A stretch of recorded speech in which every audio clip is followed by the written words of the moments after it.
Great day. I am Elise McBride, and this is WAJ. We are Jackson News. Today in the studio, we are joined by Mr. Stephen Brown of Get to College, and he is going to share with us some information about Get to College and the current FAFSA campaign and all the good stuff that you guys are doing to serve the community and the families and getting students ready to get to college. Yes. So once again, my name is Stephen Brown. I'm the Assistant Director of Outreach for Get to College. And Get to College is a nonprofit college planning agency. So essentially, we help students get into college and find the money to pay for it. Okay. Period. Okay. If that means ACT prep, if that means helping them get in touch with recruiters, whether that's in-state or out-of-state, helping them find scholarships, helping them complete the forms to get federal and state financial aid, like what we're currently doing. Really helping them get a plan together from A to Z, like this is where I am right now, this is the school I eventually want to go to, how do we connect the dots? Okay. Job shadowing, anything that helps them get into college and find the money to pay for it, that's what we do. And all of our services are 100% free. Free. 100% free. 100% free. So there's no barrier when it comes to finances and making sure that students and families can come in and get the services that you guys offer. At all. The biggest barrier, I guess, would be time. Time. Right. So when you talk about time, what are the hours of operation? Because oftentimes, you know, students are in school until at least 3:30 maybe. They have after-school programs or extracurricular activities. Parents are working. So what times are you available to service folks? So we're typically going to be open from 8 to 5, Monday through Friday. Our workshops our ACT workshops are typically going to be on Saturday mornings, and we have those already scheduled. But we have a few counselors that will stay after hours until about 7 o'clock on some weekdays, by appointment, of course. And we're even actually able to do some counseling through email if students can't make arrangements to come to the office. But with the particular FAFSA campaign that we have right now going on, we received a grant from a company called the Kresge Foundation to increase FAFSA completion, particularly for JPS students. But our goal is to increase it statewide, but this particular grant is just for JPS students. So we've actually been having what are called FAFSA days in the high schools for every JPS high school, where by appointment, parents and students are setting up a time where we will help them complete all the forms right there on site at the school. Okay. So actually this morning, as soon as I leave here, I know, depending on when this airs, I'll be doing one at Provine High School. Okay.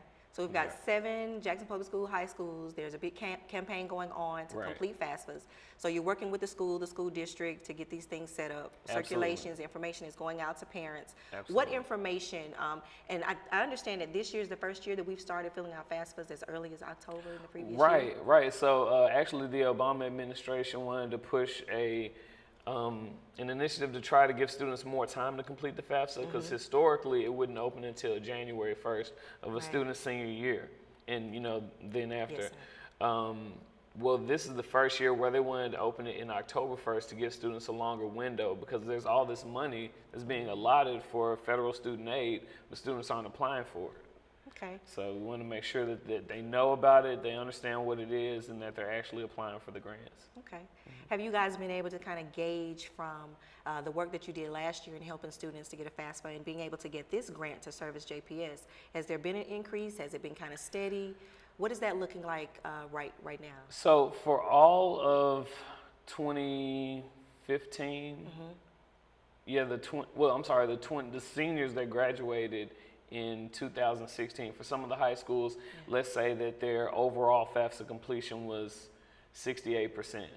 That's in the entire year, before they went to college. In one day, we've already completed about 20% at every high school that we've attended. Between 15 to 20% of every high school. That's in one day. So some of the schools have multiple days that we're actually going to be going to help the students. So like I said, the money's out there, but a lot of students just aren't, and it's because they just don't know the process. It can be difficult if you're not completely sure what you're doing. That's why we handle everything for them. Awesome. I mean, sounds like an opportunity for us to get 100% of students. Is that the goal, to get 100% of students? Absolutely, 100% completion is our goal across the board. Actually last year, Mississippi was one of only 3 states that had an increase in their FAFSA completion from the previous year.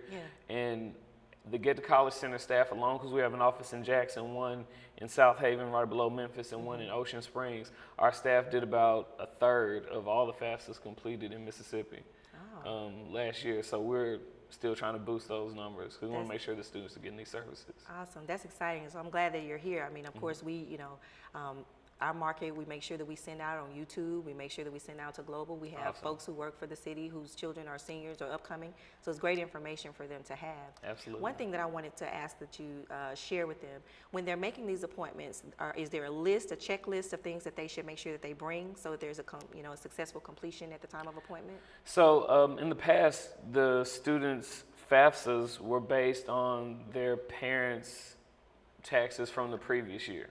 Okay. So, for example, last year, parents were using the 2015 taxes. Right. Okay. So this, along with changing the date to October 1st, well, this is not the end of the year yet. So nobody's filed taxes for 2016. Right. So from now on, what they're actually doing is using their prior year. Okay. Okay. So the students that are going to start college in 2017, they will be using their parents' 2015 tax return. Lots of great information. Right. So so that's one of the main things that they need to bring to the appointment. Also, the rest of it is basic information, like their socials, birth dates, information like that. Awesome. All right. Well, Mr. Stephen Brown from Get to College website. Gettocollege.org. That's GET, the number 2, college.org. Like I said, we've already been to a lot of JPS schools, and some of them have additional days, but if any parents can't make it because it's during the day on a weekday, they may be at work, we also have a Saturday coming up on November 5th, and we're taking appointments that way. So if anyone wants to register for one of those appointment slots, they can call our office line at 601-321-5533. Awesome.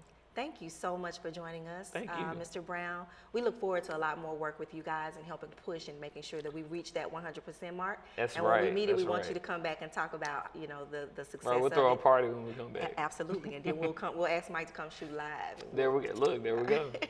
Well, we'll be right back with more WAJ News. Thank you for joining us. The Jackson Community Garden Initiative is one of many projects sponsored by Keep Jackson Beautiful. We're a nonprofit that not only educates the public about recycling and environmental issues, but is a growing network of volunteers and other partners, including the city of Jackson. We're all dedicated to keeping Jackson beautiful and a great place to live through community service and neighborhood projects. To be a part of Keep Jackson Beautiful, call 601-953-1123 or visit us at keepjacksonbeautiful.com. Hi, I'm Mayor Tony Aubrey. And I'm Jackson Police Chief Lee Vance. Here in the city of Jackson, we recognize that you're our #1 crime-fighting resource. So we're providing you with a tool to help us respond to criminal activity in a timely manner. Tip 411 allows residents to text or submit crime tips. Your name is not important, your information is. Officers will receive your messages and react in real time. My #1 priority is your safety. This tool helps us work together to make Jackson a safer place. Welcome back to WAJ News, and in the studio now we have one of Jackson's finest, Officer Gross with Jackson Police Department, to talk to us about the JPD PALS program. Thank you for joining us, Officer Gross. Thank you for having me. Thank you. All right, let's get right to it. PALS. Yes, the Police Athletic League. Okay. It is organized basketball with youth throughout the city of Jackson, and they are mentored and coached by all sworn police personnel. Yes. So Awesome. yeah, we this has actually been in existence for about 10 years, maybe 10 to 12 years. It's been going on, and it's been successful. We've been having a lot of fun with the boys. It's really self-rewarding to be able to work with the youth and do something outside of just protecting and serving. As you see, we're able to reach out to our youth and try to prevent, juvenile crime. So it's been a plus for the department to work with the youth. Yeah, I'm very excited about PALS. When I first learned about it, I was like, what? Because right now, you guys only coach teams of young men, right? Exactly. Okay, so what do we need to do to get some girls We are involved? trying to get co-ed started, because the other teams that we compete against throughout the city, they do have females on their team. So we're trying to get that. We have a lot of girls saying, when can we play? When can we play? So hopefully that's going to be up and running soon. Good, good, Yes. good, good. Okay, so you talked about the police officers that are offering the mentoring. Is this during paid hours? What is this? Is this they're volunteering their time? Talk to me about this. Yes, ma'am. These are officers that actually volunteer their time and want to take the time out to work with these children. We practice 4 times a week because we have 4 different teams from 6 years to 17 years of age. So we practice once a week with each team, and then we play and compete on the weekend. So it's a lot of time, but it's definitely worth it. So we actually just devote our time to those children. And the parents are very committed also because they have to bring them to the practices for us. And they're there, and they're supportive, and they're there at the games cheering us on. So. Okay. Yeah. Well, let's talk about how these students can get registered, what it takes, what is necessary. What are the step-by-steps if there are students or parents that are maybe watching this show who want to know, how do I get my child involved? It's JPD, they're volunteering their time, they're the coaches, they're getting some mentoring. Right now it's all young men, but we do have some spots possibly for some girls to get involved. Okay. Yes. Talk to me about the registration and how we get involved. How do we get started? Okay, well, the age is from 6 to 17. And what we require is that you have the original birth certificate and you have $20 so that you can register. And that just covers the registration fee with Parks and Rec. Everything else is really free, the uniforms and everything like that, basketballs, all of the equipment. We ask that the parents also bring a wallet-sized photo of the child, a current wallet-sized photo of the child, and they can come either to Parks and Rec that's located at the Metro Center Mall, or they can come to the Training Academy at 3000 St. Charles in Jackson, of course, and they can get an application and fill it out there with myself or maybe Miss Nelson or whoever's there, personnel that's there. Okay, okay, awesome, awesome. So 6 to 17 young men, $20 registration fee. Yes, ma'am. That registers the student with the team through our Parks and Rec. So there's some collaboration there. So we've got JPD pals working along with our Parks and Recreation. So that shows that, you know, hey, we're working together to make sure we fill the gaps to serve our students in the city. Okay. Yes. Good. And we separate the boys. We have an 8U team, and that's 8 and 9-year-olds, and then 10U, 12U, 14U, and we also have 17U.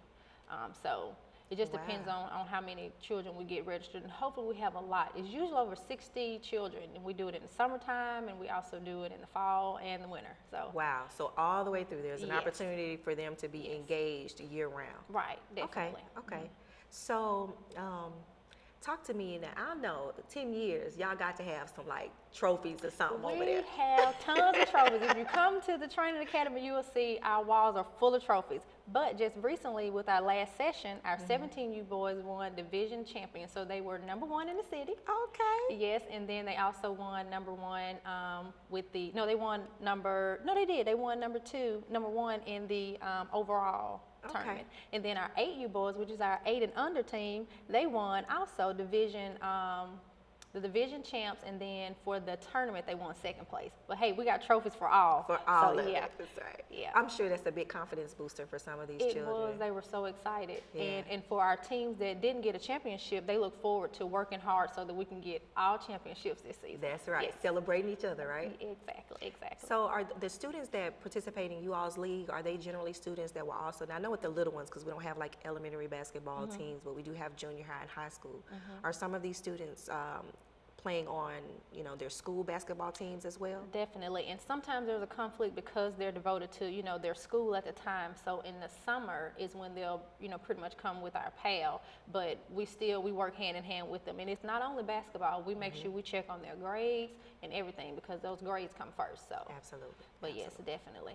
And a lot of these children, they go on, you know, play in college, and it starts from when they're young, and it's awesome to see them grow up and just be like, hey, they started with pals, you know, and they love it. So, and the respect starts there, you know, with the communication between police officers and then our youth throughout Jackson. So that's amazing. I think that's very important, especially working with young men of color with some of the climate that's going on in certain parts of the country, in certain cities. Right. You know, being here in Jackson, it's like, you know, I think probably every city's like, well, it wouldn't happen to us, but building these relationships and building into the communities sounds like, you know, just a step towards doing the right thing of what we need to do in real community policing, as they call it. Yeah, yeah. Is there anything else that we need to know? Anything else that we've talked about where they can get an application? Are the applications on the city website? They are not. Okay, so we will pick them up at Metro Center, at Parks and Recreation, or at the Police Training Academy. Exactly. Okay. And all they need to do is bring their $20 registration fee. We prefer a wallet-sized photo of each student. Okay. And a copy of their birth certificate. Copy of their birth certificate, because we got to verify. We got to make verify sure the that we age don't and put 'em on have the 10-year-olds playing with our 8-year-olds. Exactly, we have like so 6-footers. But yes. have you guys had any instances though where you have a child where they're like, he's too We've tall? had some kids that's kind of taller than me, and I'm like, that kid cannot be, but they really are. So, I mean, hey, they grow fast. Milk does the body good. Exactly, So, yes but it does. Well, thank you so much for joining us, Officer Gross. Thank you to JPD and, you know, all that you guys are doing. We appreciate it, we appreciate it, we appreciate it. Thank you so much. All right, so till next time, we want you to Thank come you. back and talk to us about this season's championships When we get and our trophies. Bring the championships. trophies so we can get a shot at I it. will. All right. Thank you. Thank you so much, Officer Gross, for joining us. Here we have it, Officer Gross with Jackson Police Department, the JPD PALS, Police Athletic League Program. Thank you so much for joining us at We Are Jackson News. We'll be right back. What a day, what a day. Time to go. Let's make haste. Not a second to lose, not a moment to waste. A big cat, a great ape, and a sleepy giraffe. Don't stop now, time to go. Let's make smiles and share laughs. Time with mom, fun with dad. That's a cougar, it is. Snap a pic with the fam. What a day to be kids. Lots more stuff to explore. We'll soon be on our way. Let's get cool souvenirs to remember the day. Hit the carousel now. Let's go round and around. Hey, what's under the glass? Oh, and look what I found. Frozen drinks to cool off, and if that's not enough, a fun water slide and a cool splash pad and stuff. Look at that. Here we go. We can ride on a train. I don't know about you. I've got zoo on the brain. What a day, what a day. Lots to see, lots to do. Just one question to ask.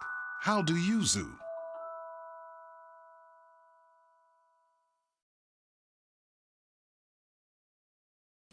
AmeriCorps strengthens communities and develops leaders through community service. Are you ready to make a difference?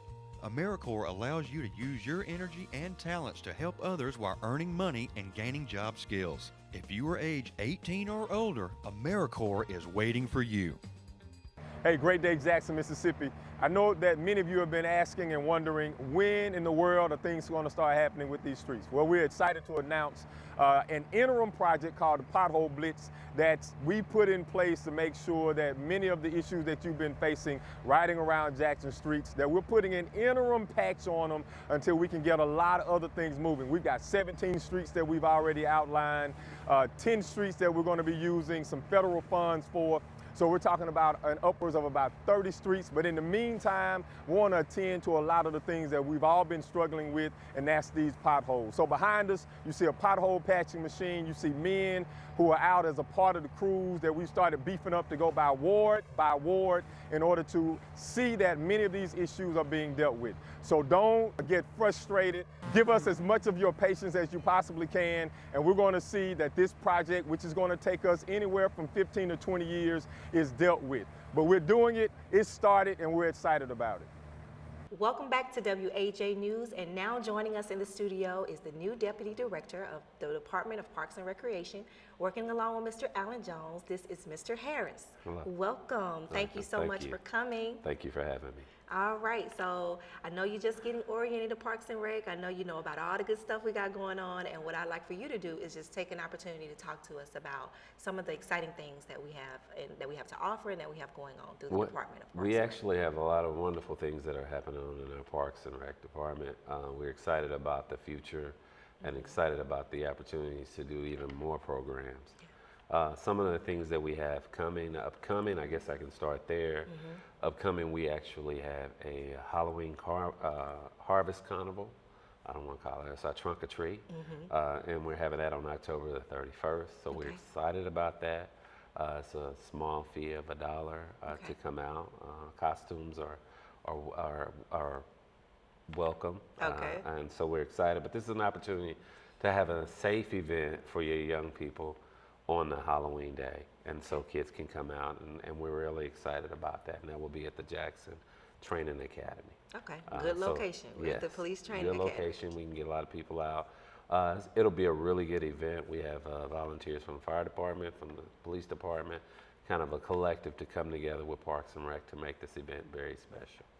Exciting. I know my daughter's always excited about Halloween, even though I'm not as excited because I want it to be safe. So much is going on. And this is a good, safe event, so we're extremely excited about that. Okay, good. Yes. All right, so we've got Trunk or Treat coming up at the Jackson Police Academy on the 31st? We do. And one other thing, we actually have a couple of more things. We have some things for adults, some things for kids. One of the other things that we're excited about, we're actually offering a kickball league for kids. Oh, okay. So this is kind of unique, and this is kind of our trial period that we're actually doing it. And so we're excited about that. So we're actually registering now, so they can contact us here at the Metro Center at 960-0417 and speak to someone about our youth kickball league. So we're excited about that. And that will be going on in Flowers Park. And where is Flowers Park located? It's in South Jackson off of Raymond Road. Okay. Yes. Nice big area. Is there a fee associated with the new kickball There is league? a fee. It's a $20 fee. And if you're not on it, we're accepting teams of 8. However, if you're not on a team, you can contact us and we can kind of direct you to people to get on teams. Okay. Give me the age group on that again. Ages 8 to 12. Okay. But I think they will take some 7-year-olds because again, this is a trial period, so we may take some 7 and 6-year-olds just to kind of make it work. But again, give us a call at the office and we can kind of help you and direct you on there. So I'm excited about that. We actually have a adult flag football league that's going on, and this is and so we're excited about that. That's going on, and so if anybody wants to play flag football as an adult, they can contact us as well, and we can kind of point them in that same direction. We have so many things going on. Lots of things going on, right? I could go on for hours. I don't know if you need me to or not, but but we have a lot of stuff going on. We're registered now for our youth basketball league, which is our cartoon league. Cartoon league? Cartoon league is, I think, is a staple of the city and what we've been doing in Parks and Rec. So we're registering for that age group, and that's from 8 and under to 14. And so they've been registering since the 1st of September. So sounds like lots of opportunity for children to get involved and even families and adults to get involved. Plenty of opportunities. We have tennis going on, and that's year round at Tennis Center South, which is off of McDowell Road. So we have just a lot of opportunities. So when people say that there's not a lot of things going on in the parks, we have a lot of things going on. So I heard South Jackson being plugged a couple times. West Jackson. I understand that there's a project, something historical that's out in West Jackson, the Buddy Bucks Park. Yeah, can you talk to us we're about extremely excited about the opportunity. Buddy Bucks Parks is a huge park that offers go-kart racing. We have where they fly the model airplanes out there. We have a great soccer facility and a great soccer program out there. Disc golf. We have a golf driving range. So we have a lot of stuff going out there. But the reality is we actually, in Buddy Bucks Park, they have one of a kind. In the late 1930s, late years of that, there was a flood in Mississippi that flooded the Mississippi River. And then it happened again in like early 40s. But what happened was the Army Corps built a model of the Mississippi River on 200 acres. Right here in Jackson? Right here in Jackson. Okay. And it's an actual model, and so you can walk from Baton Rouge to Illinois in the model. And what they did was they built it and they actually created water and everything that ran through it with gauges. And what that did was they did that to build the levee and dam system that is currently in the Mississippi River. Wow. Now, today. Okay. And so they actually had some POWs that actually worked on it out there. It is historic. And Lots of history, sounds but like. They gave it to the city in the late 1990s or so. And unfortunately, we couldn't keep it up and run it to that capacity because what happened was as the years grown, they were able to use computers and that kind of became modern technology. But so it actually grew up. So we have a group called the Friends of the Mississippi River Basin Group model that have come back to try to recapture that. We had our first cleanup last weekend. But the goal is to have a cleanup every month until they can actually do it. And so this group, I think the last cleanup, we had about 60 people out there. Yeah. And so hopefully they'll continue to keep that same group. And so eventually we'll be able to get that model cleanup. The group also has an idea of possibly creating some type of educational center, because there's a wealth of education out there. Put a new walking track out there around the model, so you can kind of walk and you can kind of walk through it and see what's going on. So it's really exciting. It's a really good project, and we're proud to have it at Buddy Butts Park here in the city of Jackson. I'm excited about that. I think I'm gonna have to make sure that my daughter and I have an opportunity to come and share in one of those cleanups, We'd love so that she can know and be a part of some of the history that's going on here in Jackson. Exactly. Mr. Harris, thank you so much for joining us. Is there anything else that maybe I didn't ask or that we didn't get around to that you want to make sure that the audience knows? I mean, we Parks and Rec, we're just extremely proud about what we do. We maintain 57 parks, 72 athletic fields, downtown Jackson, the City Hall, and Tharamara Hall. So we do that for us with our maintenance department. And we're really excited and proud for that group. Golf courses are open, and so we have a group that's maintaining that. So we're just excited about the momentum. The mayor always talks about momentum, and we're excited about being in that process. And we're trying to get momentum moving forward in Parks and Rec. So we have a lot of great things going on. Give us a call. We got line dancing. We actually just recently started offering Chicago stepping at one of our facilities. So we have a lot of things. We got an after-school program going on in one of our facilities, so for young people. So we just kind of have a myriad of a lot of programs that are going on in Parks and Rec, and we love for people to learn about them and come out and support them. Like you said, no reason for us to say there's nothing going on and there's nothing offered here in the city. There's plenty. Just give us a call, find out where your interests are, and get plugged in. That's exactly right. Again, thank you, Mr. Harris, the Deputy Director thank you for having for Parks and Recreation. Yes. Well, this is WAJ News. We thank you so much for joining us. Here we try to make sure that we share information with you that will be helpful to you, things that will enlighten you, things that will educate you as to what it is that we have going on. We've talked about several different opportunities, not only with the city of Jackson, but our partners and folks that we collaborate with throughout the city. So again, this is WAJ News. I am Elise McBride. Thank you for watching.